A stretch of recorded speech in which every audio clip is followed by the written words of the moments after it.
Hitler 1. Cihan Harbi'ne onbaşı rütbesiyle katılmış bir Alman vatandaşıdır. Büyük Almanya hedefi Hitler için her zaman aklının bir ucunda vardır. Bununla beraber 1. Cihan Harbi'nin kaybedilmesi ve 1. Cihan Harbi'nden sonra Almanya'nın düştüğü durumu Hitler daha çok Yahudilere bağlamıştır. Siyasi hayatına başladığında kaderin ilginç bir cilvesidir ki kendisine en çok alan açan, destek veren, finans sağlayanlar Yahudiler olacaktır. Hitler ülkede yükselen Yahudi nefretini gördükten sonra bunun üzerine siyasi propagandasını neredeyse inşa etmeye başlayacaktır. Büyük Almanya hedefi varsa diğer hedef Yahudilerin onun deyimiyle tırnak içerisinde Almanya'nın üzerinden elini çektirilmesi noktasındadır. Yahudi finansörlerin desteğiyle siyasi propagandasını inşa etmiş olan Hitler artık halk nezdinde bir karşılık bulmaktadır. O açıkça büyük bir Almanya'dan tırnak içerisinde maziye atıf yaparak Kutsal Roma Cermen İmparatorluğu'ndan bahsetmektedir. Arya Alman ırkının dünyayı yönetmesi ve bu Arya Alman ırkının mazideki gibi büyük bir Kutsal Roma Cermen İmparatorluğu'nu siyasi ve kültürel anlamda kavuşması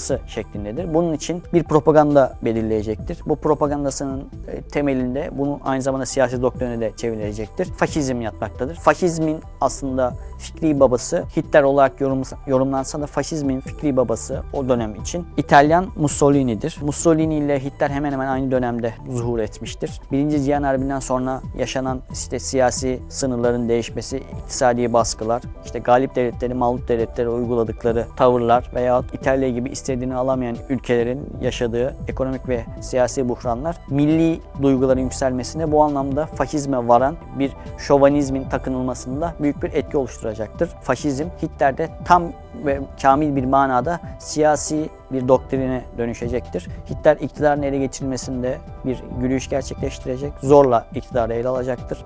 Alman kralından zorla onay alarak kendisini başbakan ilan ettirecektir. Tam olarak iktidarı mutlak manada eline aldığında ise zihninde oluşturduğu Kutsal Roma Cermen İmparatorluğu olarak ifade edilebileceğimiz Büyük Alman İmparatorluğu'nu hayalini gerçekleştirmek için siyasi işgal ve istilalara başlayacaktır. Kendisine İtalya, Macaristan, daha sonra Bulgaristan gibi devletler, bunların mihver devletler destek olacak. Karşı çıkanlar ise İngiltere, Fransa ve Amerika Birleşik Devletleri gibi devletler olacaktır. Sovyetler Birliği komünist olmasına rağmen bugün komünizm ve faşizm birbirine zıt iki ideoloji olarak yorumlanmaktadır. İlk dönemler Hitler işgallere başlamadığı dönemlerde Sovyetler Birliği ile Amerika, İngiltere, Fransa gibi devletlere karşı bir denge politikası gütmekteydi.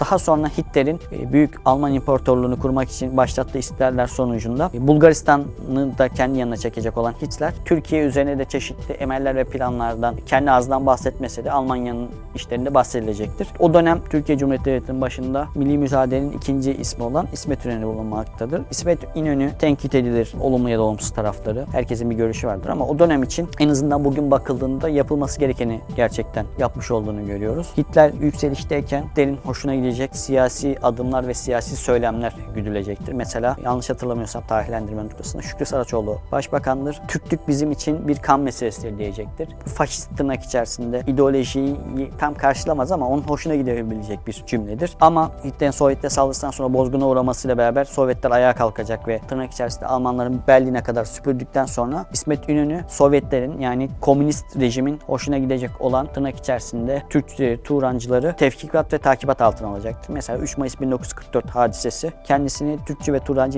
olarak nitelendirilen dünya üzerindeki diğer Türk devletlerinin de, Türk milletlerinin de düzeltiyorum, bağımsız olmasını isteyen grubun tırnak içerisinde zulme uğramasına sebebiyet verecektir. Kısacası Hitler neden Türkiye'ye saldırmadan Sovyetlere saldırdı sorusuna şu cevabı vermek isterim. Dönemin iktidarı o konjektür içerisinde güdülmesi gereken dengeyi en iyi şekilde gütmüş ve tutmuştur. Bu yüzden Hitler'in Türkiye'ye saldırmadan Sovyetlere hücum etmesi kaçınılmaz olmuştur.